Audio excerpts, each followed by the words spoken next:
एक ऐसे समाज की कल्पना करो जिसमें आपको पानी पीने, सड़क पर चलने, अपनी आवाज़ उठाने, अपने विचार साझा करना, अपने अपने हकों के लिए लड़ना, शिक्षा का अधिकार, ये सब कुछ ना हो।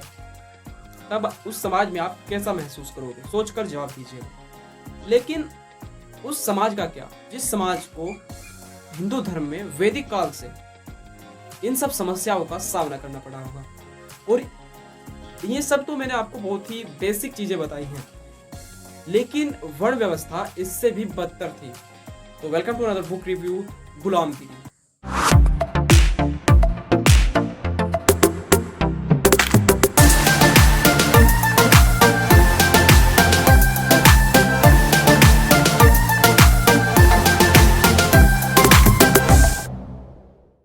आज के दिन यानी 1 जून 1935 को ये बुक पब्लिश हुई, जिसके राइटर है ज्योतिबा फुले, सतीराव गोविंदराव फुले। तो उनके द्वारा लिखी गई ये पुस्तक है। ओनली 70 पेज की ये बुक है और एक एक पेज इतना बहुमूल्य है। जब इस बुक को आप साइंटिफिक वे में पढ़ोगे तब आपको रियलाइज होगा कि आखिर इतने सालों तक लोगों के माइंड में, लोगों के दिमाग में ये प्रश्न क्यों नहीं उठे। एक सोशल मैसेज इस बुक में दिया गया है।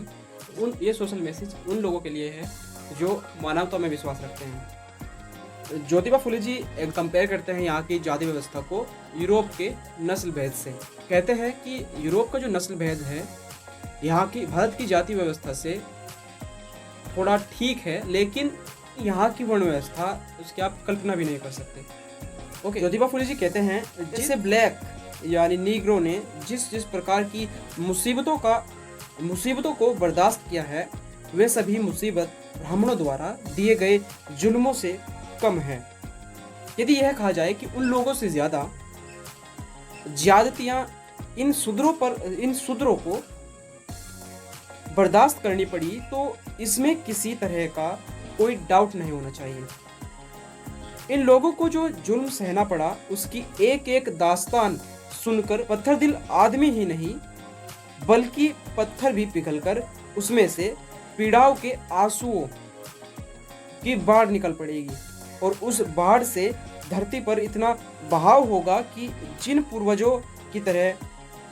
पूर्वजों ने शूद्रों को गुलाम बनाया, उनके आज के वंशज जो ब्राह्मण पुरोहित भाई हैं, उनमें से जो अपने पूर्वजों की तरह पत्थर दिल नहीं है बल्कि जो अपने अंदर के मनुष्यत्व को या मानवता को जागृत रखकर सोचते हैं, उन लोगों को यह जरूर महसूस होगा कि यह एक जल प्रलय ही है।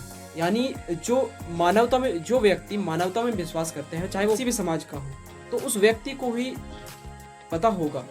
यानी जो भेदभाव का शिकार हुए हैं उन्हें ही जातिगत भेदभाव का एक्चुअल में पता होगा कि यह कैसी प्रथा थी। पेज नंबर 6 पर परशुराम का जिक्र क्या है।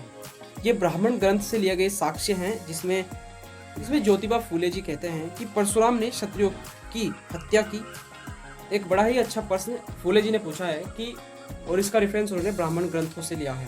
वे पूछते हैं कि परशुराम ने किस बार क्षत्रियों को पराजित करके उनका सर्वनाश क्यों किया और उनके बच्चों पत्नियों को क्यों मारा। ये क्वेश्चन है, अगर किसी को पता है तो जवाब दें। वीडियो को पॉज करें और इस प्रश्न का उत्तर दें सोचकर। अभी हम बताते हैं आपको कि फुले जी ने इस पर क्या टिप्पणी की। फुले जी कहते हैं शायद वे इसमें उसे बड़ा पुरुषार्थ दिखता हो और उसकी यह बहादुरी बाद की पीढ़ियों को भी मालूम हो। शायद यही कारण रहा होगा कि परशुराम ने, जो कि ब्राह्मण था, उसने क्षत्रियों की हत्या, क्षत्रिय राजाओं की ब्राह्मण ग्रंथ से साक्ष्य लिए गए हैं ज्योतिबा फुले के द्वारा। ये आपको गुलामगिरी पुस्तक में मिल जाएंगे। गुलामगिरी की पुस्तक पेज नंबर 6 पर आपको ये मिल जाएगा। एक और पॉइंट पेज नंबर 11 पर है। पेज नंबर 11 पर वर्तमान की स्थिति को देखते हुए जिस तरह की मानसिक गुलामी शूद्रों की थी, ठीक वैसी ही मानसिक गुलामी आज के कुछ शिक्षित लोगों की हो गई है। उनके लिए फुले जी ने कुछ बातें कही हैं, मैं आपको बताता हूँ। कुछ शूद्र पढ़ लिख कर भी ब्राह्मणों के नकली पाखंडी ग्रंथों के, शास्त्र पुराणों के अंधभक्त बनकर मन से व दिलो दिमाग से आज भी गुलाम है। और यही वो कारण है जो जातिगत को, जो जातिवाद को बढ़ावा देता है। इस बुक से आपको बेसिक आइडिया हो जाएगा कि आखिर भारत में जो जातिवाद है वो आखिर कैसे समाप्त हो सकता है, जातिवाद की जड़ आप कैसे हिला सकते हो। ये बुक आपको उसका बेसिक आइडिया प्रोवाइड करा देगी। 70 पेज की ये बुक है, आपको ज़्यादा समय नहीं लगेगा। बुक आपको कहाँ पर मिलेगी? आप इसे ऑनलाइन बाय कर सकते हो तथागत.live वेबसाइट से, या फिर मैं लिंक नीचे डिस्क्रिप्शन में दे दूंगा। टेलीग्राम चैनल पर आप जाकर मेरे ज्वाइन कीजिए और उसमें आपको इस बुक की लिंक मिल जाएगी और आप उसे डाउनलोड करके पढ़ सकते हो।